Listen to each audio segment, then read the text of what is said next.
Hello folks, and thank you for joining me for the latest part in my playthrough of Talamander, a fantasy gamebook magazine. I'm the Lone Adventurer.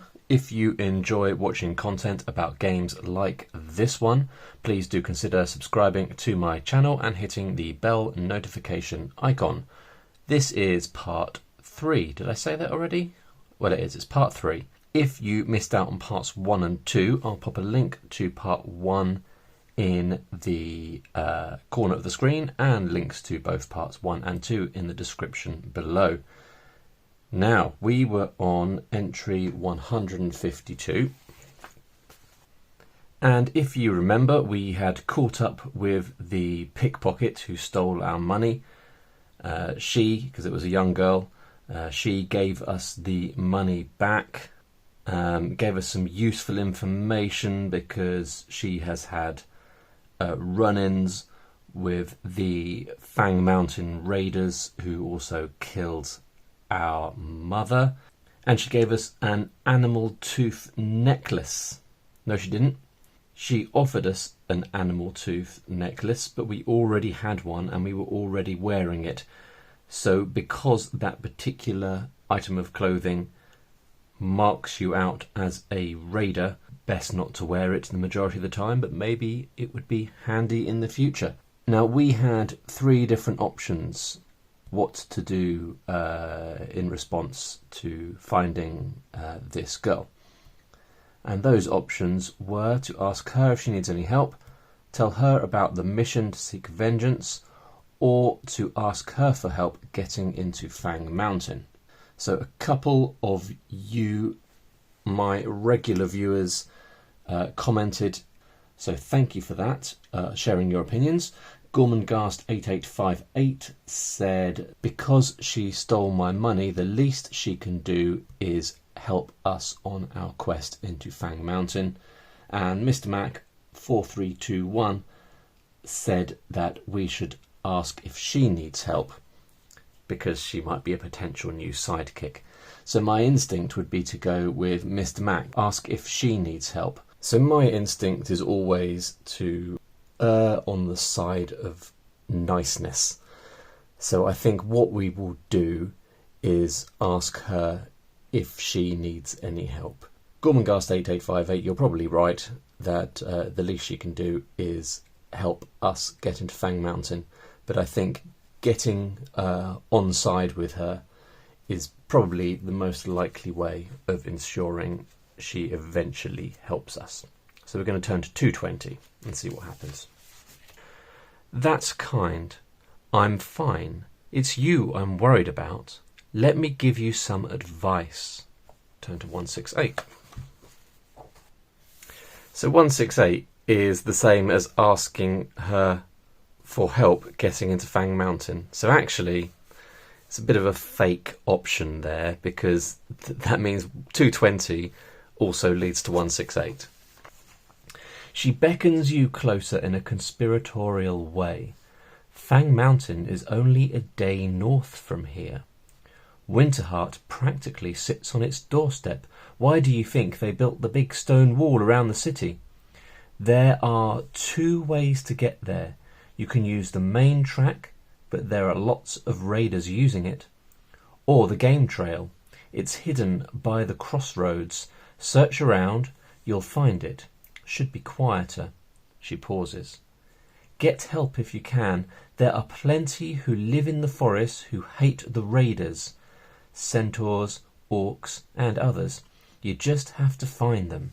She wishes you good luck, gives you directions out of the sewer, and vanishes into the dark. Thank you, she says with a parting shot and giggles. You wonder what she means until you find your coin purse is gone. Again. Remove all the bronze pieces you were carrying. Add the animal tooth necklace to your backpack. If you don't already have one, turn to 40. Fine. Okay, so I've lost all my money again. So all my bronze pieces are gone.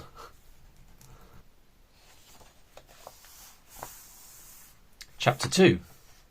Alright, so I think this first book, Raiders of Fang Mountain, is split into 4 chapters. And the idea is that after each chapter you're supposed to sort of save your game, take a copy of your game sheet. I'm not sure that I'm going to do that. I'm just going to risk it, and I can always watch this video back and have a look at my game sheet. Anyway, let's go into chapter 2, the forest. I was quite enjoying exploring the city, if I'm honest. Happy to forge ahead, but would like to see more of the city. Would have liked to have seen more of the city and had the option of doing a few more bits and pieces there. You leave the sewer with mixed feelings. Your money is gone, but you don't begrudge the girl for taking it. You just hope she'll be okay. You think about staying to look after her, but your drive to avenge your family and find your father is too strong. Besides, she clearly doesn't need looking after. You promise yourself that you'll come back and check on her once this is all over, if you survive. Fang Mountain is so close. Only a day from Winterheart. You can see its dark mass from here, an absence of stars on the horizon looming over the city. You yawn and realise you've not slept in 2 days, and you are so very tired. With no money for an inn, you find an alley to lay down in and catch a few hours' sleep on your bedroll. That night you have strange dreams. Your home is burning, but it's filled with nothing but books. One in particular demands your attention and flaps towards you, pages aflame. But what does it mean? If you have a pack of Talamander fantasy trumps, find the Manticore card and turn to the section number the same as the creature's power number. If not, read on. Oh, look at that, a little treat for people that have the Talamander fantasy trumps. Oh, I don't, unfortunately. You are woken at first light by a cat scratching at your boot, which you shoo away with a swift kick. It hisses, then looks for someone else to annoy. Restore 4 health for the rest. How's my health doing? Oh, I'm down to 13. Okay. So we can go back up to max. The sun is rising and the city gates will be opening soon. You make your way across the criss-crossing cobbled streets to the north entrance of the city and join a small band of merchants. The 3 of them introduce themselves as John, Carl and Boyle, and they chatter happily about good deeds made and their journey home to the village of Edrich to the northeast. They are shocked by your appearance and listen intently as you recount your tale. As you set out from the city, your new travelling companions give you spare clothes to replace your rags and share what food they have with you. Replace rags on your adventure sheet with merchant's garb. Bonus +1 perception while wearing. You can discard the rags or keep them in your backpack. I don't think I will bother keeping my rags. We'll chuck those away. At midday you reach the crossroads and a parting of ways. You wave them off and look north. Fang Mountain looms large, a brutal mass scarring the landscape. You're wondering if you'll take the main track north or the hidden game trail when a bronze coin suddenly appears from thin air and lands in the centre of the crossroads. Then another, followed by a curse. What is going on? What does it mean, followed by a curse? How does a curse appear? Like written on a bit of paper? Or we hear a curse? Will you watch and wait to see if any more appear? Turn to 3. Give a prayer to the gods and pick up the coins. Turn to 105. Ignore them. Travel north on the main path. Ignore them and find the game trail the girl thief told you about and travel north that way. Right, well I think I am going to ignore the coins. I'm not going to pick them up anyway, because picking up weird cursed coins sounds like a bad idea. Maybe I'll wait and see if any more appear. Or I could just crack on. But something interesting is happening here, so we should probably check it out. Let's turn to 3. See if any more appear. You wait for a few minutes, but no more coins appear. You step forward and pick up the coins. You give one a bite. They're solid, real, but how did they just appear like that? You chalk it up to one of life's great mysteries. Add 2 bronze coins to the coin purse on your adventure sheet. All right, just some bonus mystery air coins. Focusing back on your mission, will you travel north on the main path or find the game trail the girl thief told you about and travel north that way? Well, hopefully she's not tricking me. I don't really have a lot of reasons to trust this girl, but I'm going to anyway. We're gonna try the game trail that she recommended, turning to 304. It doesn't take long to find the game trail.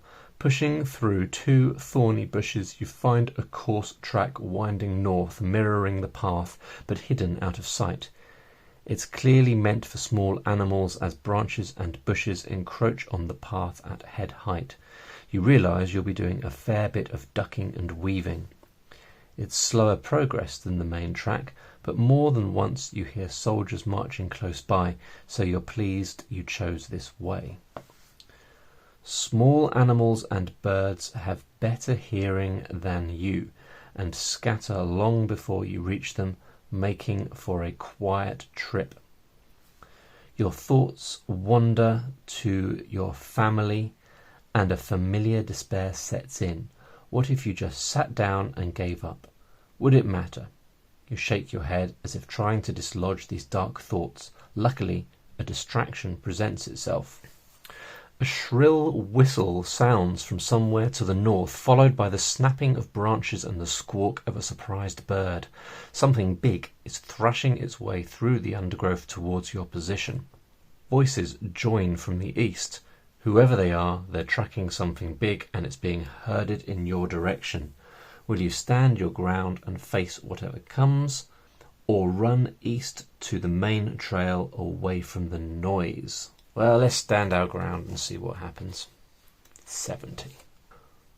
Within moments, broken tree branches fly past your head in a shower of leaves and splinters of wood as a large stone troll crashes towards you, twice your size and covered in cracks and splits to his stony skin. He nevertheless looks solid and imposing. All right, so we're going to roll 2 dice. And if we roll equal or under to our agility, we'll turn to 180 or 135. I'll just give you a close-up look of the stone troll, which I haven't been doing with the other illustrations, but I think I should start doing. Some of them are pretty cool.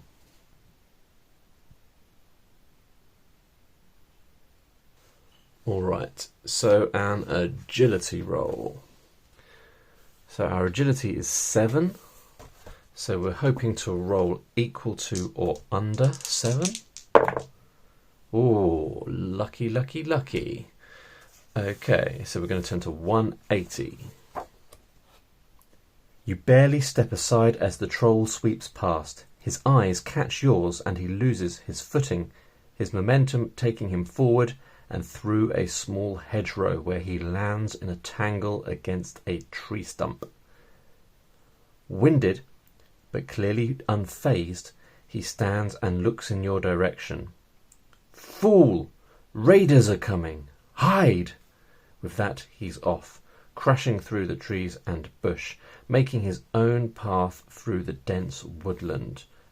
Will you hide, follow the troll, or stand your ground and fight the raiders? I'm tempted to follow the troll. If I hide, I could see the raiders and possibly follow them. But the troll seemed like a nice guy. Maybe I should follow the troll. I'm not going to stand my ground and fight the raiders. Let's hide. 154. No. Let's follow the troll. 252. He seems to know where he's going, so why not follow? You follow the trail of destruction and begin to wonder if this is the best course of action. If he's this easy to follow, that means raiders will be close behind. As if answering your thoughts, 2 orc raiders leap from the bracken to your right and attack. Aha. Alright, so we've got an Orc Raider with an attack of 7 and a health of 10. After 2 rounds, we're going to turn to 72. So I guess we're not going to get all the way through the fight with this first Orc Raider. So we roll 2 dice and add our attack score. We roll 2 dice, add our opponent's attack score. And then the highest one wins. And the loser reduces their health by 2 points, or maybe more if a weapon's involved. And then we do it again. So I'm going to attack first. And I'm using my rusty sword, which gives +2 damage. And my attack score is 10. Good start. 6, 7, 8, 9. So a total of 19. And then for the Orc... Ooh, snake eyes. So 2 plus 7 is 9. That means I am hitting him first. Health is going down from 10. I get a +2 damage bonus for my rusty sword, so it's going to go down to 6. Okay, so we're going to go into a second attack round. This is me first. Ooh, that's big. 10 plus 10 is 20, and 6 plus 7 is 13, so I comfortably win that one as well. So that's going to take the Orc from 6 down to 2. Pretty strong performance so far. But it says after 2 rounds turn to 72, so we're not finishing the fight just yet. 2 thick arms appear through the hedgerow either side of the Orc's heads and bashes them together. They both slump to the grass. The Troll pushes through the vegetation, his eyes glowing red. "I told you to hide. Gah!" he barks. "The forest is crawling with raiders. You might have thought you'd be safer off the path, but you'd be wrong." You start to explain your plight and how you need to get to Fang Mountain. "I don't need to hear your life story, fool. There's a raider army just over there. Get back on the path and stay out of the way of forest folk." With that, he shoves you towards the path and disappears into the forest. You hear more raiders to the north and decide that discretion is the better part of valour and push your way through the green back to the main path. Okay, an interesting detour. Turns out stone trolls are alright. And we're going to go back on the main path. You travel carefully along the road, listening out for raiders. After a few hundred yards, the ground underneath you changes from stone to grass. Tree roots snake across the track, waiting to trip the unwary traveller, and flash floods have eroded large chunks of topsoil, exposing rocky ground beneath. Just noticed there's a number in the picture. I think we can turn to that number if we want. As you make your way over the uneven trail, your senses are heightened, waiting for an attack by raiders at any minute. The forest feels like it's closing in, increasing your sense of unease. Trees and hedges loom over the narrowing path, as if trying to swallow it, and brambles loll from bushes, snagging clothing if you get too close.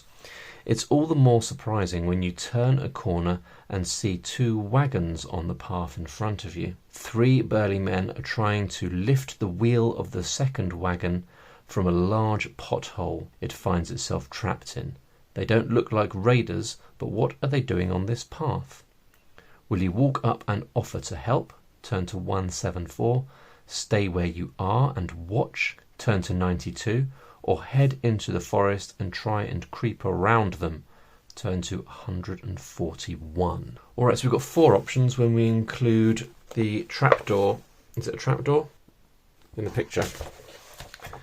So I mean, you can't ignore a secret trapdoor in the picture, can you? We're going to have to do that. So let's turn to 207 and see what's going on there. A trapdoor in the forest. How unusual. You have to clear some of the grass and earth away, but when you do, a pull on a rusty iron ring opens it with ease. You climb down a rusty old ladder and reach the bottom some 10 feet later. A narrow, earthy passageway leads off to the west, which you take. The narrow tunnel curves to the left. You creep around the corner and stop. In front of you lies a once beautifully tiled room. Tree roots now grow through at odd angles, cracking tiles and causing them to fall and smash on the ground, gradually reclaiming it on behalf of the forest. But that's not what made you stop. In the centre of the room is a skeleton wearing rags and a chain-mail shirt, sitting on a rotting wooden throne. The hairs on your arms stand up. You want to believe it didn't just move, it's just an old skeleton. But there it is again. The left hand is moving, reaching behind its back for an axe. You must fight it. So we've got a skeleton with an attack of 8 and a health of 7. If you win, you may take and wear the chainmail shirt under outfit clothing on your adventure sheet with a -1 to critical damage taken item bonus. So a critical bonus is made if you or your opponent win a combat round by rolling a double. Okay, so that hasn't actually happened to me yet, so I don't really need to take... Well, I might not. I feel like the merchant's garb is quite useful, giving me that bonus to perception. Anyway, we need to fight him first. You cannot carry it in your backpack as it's too big and heavy. If you don't wear it, you regretfully leave it behind. The axe is blunt and broken beyond repair. Leaving the room, you make your way up the ladder. Okay, so I guess we're going to fight this skeleton. Alright, so we're going to roll for our attack first. Ooh, not good. 5 and 10 is 15. And then for the skeleton, 6, 7, 8, 9, 17. So the skeleton is hitting us for 2 points of damage. Don't need a pencil. Need my pen. So that's going to take me down to 13. And another round. Me first. 5 again, that's low, so a total of 15. 4, 5, 6, 7, 15. So is that 15 each? Yeah, 15 each. So we clash swords or axe and sword, and no one scores any points of damage. And me again. 7, so 17. And 7, 15. Okay, so I hit. And I'm using my sword, which does +2. So that's going to take the skeleton down from 7 to 3. And another round of combat. Oh, that's low. Hang on, wait a minute. No. Well, 4. But it's a double, so I need to remember that in case I do win. Because that gives me 14, so I'm still in with a chance. Ooh. 9. So that is 17. So that is the skeleton hitting me again. I'm now regretting going down this hole in the ground, to be honest. Okay.